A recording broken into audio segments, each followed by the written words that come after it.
Pag sinabing tithes, ano kasi yung tithes? 10% of everything na na-accumulate natin. Amen? Have you asked yourselves, why God created tithing? Bakit nga ba create ni God yung tithing, yung pagbibigay ng ikapo? Did you know, sabi sa next slide, God doesn't need nothing from you or from us. Amen? Kasi God created everything. So kaya nga ningega na gano'n. At alanin kailangan kaya katamo, even a penny, sabi naping mga yan. But yet, He tells us, 10% of your everything is mine. Anang Lord. Bakit, Lord? Kaya ka na ngayon gana tapos 10%, di ba? Pero sabi ng makanyan, why? Pakisabi nga, why? Bakit? Sabing ganyan, you know what, church? Tithes and offering pala is God's management training program. At yan palang paprogram ni Lord. Akala ko yung barangay panipuan mo yung ating paprogram. At yan rin pala Lord. So ngayon pala, in tithes and offering, giving back our 10% and bibigyan tayong offering tamo. Diyan, dadalata na palang Lord kitang management training program. Sabing makanya, nene, kailangan Lord yung pera mo. $1 siya pa yata yan eh. O, di ba? Madalas sa kalata mo na pag sinabing tithes, pisasabi ang pera. No. Pakasabi nga, no. Amen. Sabing ganyan dyan, tithes is equivalent of 10% of everything. Nung kanong ating kang 10 pairs of dress, metong ka rin, yake ako. Dapat may palang pamye. Mangalkal ko pa po. 10 pairs of shoes. Yung 10% na niyan is, metong nga pair.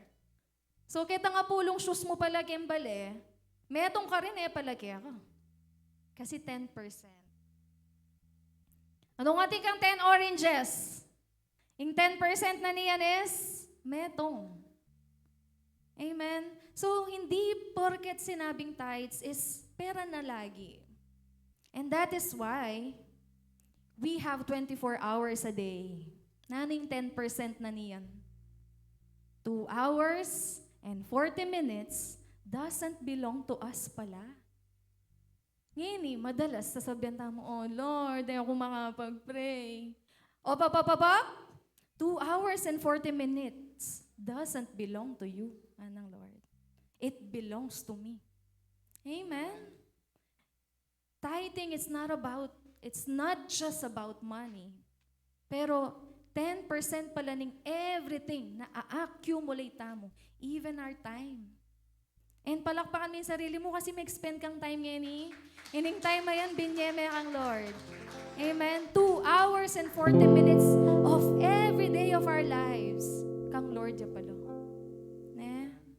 24 hours, in 10% na. 2 hours and 40 minutes. Yan sa next slide, sabi ng makanya. Money is not our problem. Management is our problem. Amen? If there is someone here, na ayaw makapag-pray busy ko kasi.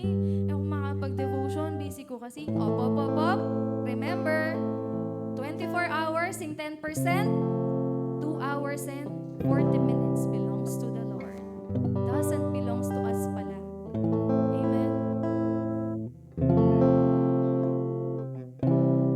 So ngani, question church.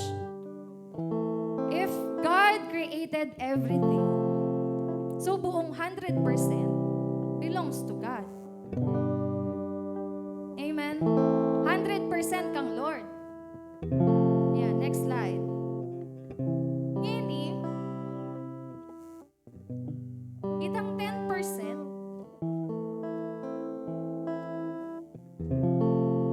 kanino ya? Kang Lord. Remaining 90%, kanino ya?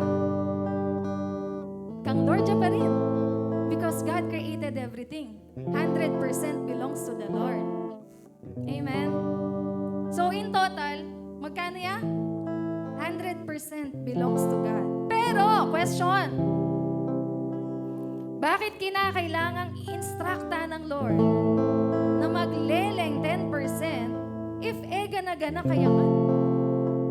Why? Wabi na yan. Kang Lord nga, even our lives, even our abilities, kang Lord nga, many but. You know what, church? It's not about the money, but your ability to put aside, your ability to control, and your ability to discipline yourselves. Kaya nga, magbalik ko at shoota mo king training program ng Lord on how to manage. Amen? Yung binibigay nating 10%, kanina kailangan ng Lord dyan kasi libat nga nega na gana kayo. Bakit tayo napapag-tithes? Kasi purihin ng Lord, mabiyasa tayong mag-manage.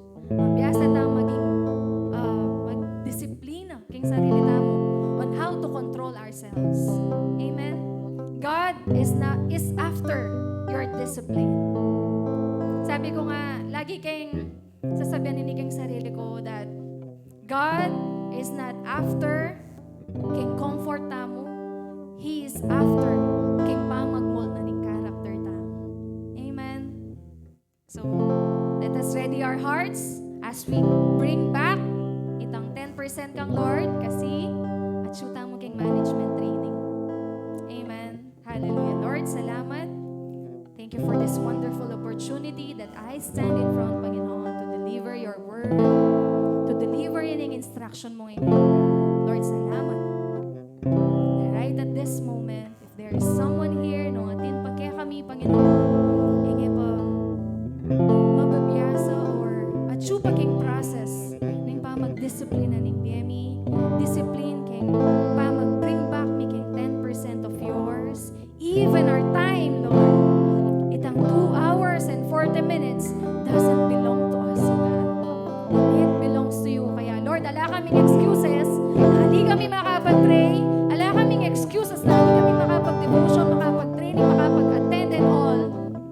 Because that 10% of our time belongs to you alone. Lord, salamat for that greatest revelation na patuloy mo kaming turuan on how to discipline ourselves, how to control ourselves,